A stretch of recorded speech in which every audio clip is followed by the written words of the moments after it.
ውድ ምእመናን ከፊት ለፊታችን እጅግ ትልቅ እንግዳ እየመጣ ነው። የፍጥረተ ዓለሙ ትልቅ ክስተት ሸህሩ ረመዳን። ሙእሚን ይሄን የተከበረ ቀን በትልቅ ክብር በትልቅ ዝግጅት ይቀበላል።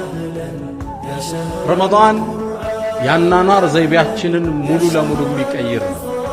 የእንቅልፍ ሰዓታችን ይቀየራል፣ አመጋገባችን ይቀየራል፣ አዋዋላችን ይቀየራል፣ አዳራችን ይቀየራል፣ ሕይወትን ይቀይራታል። ኑሮአችንን እንደ አዲስ ይከልሰዋል። የሚቀየረው ግን ኑሮአችን ብቻ አይደለም፣ ፍጥረተ ዓለሙ ላይ ግዙፍ ክስተቶች ይከሰታሉ።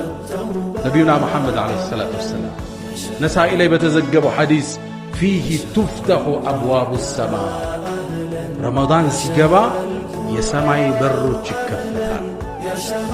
ሰማይ ግዙፍ አለ። የአንዱ ሰማይ ውፍረት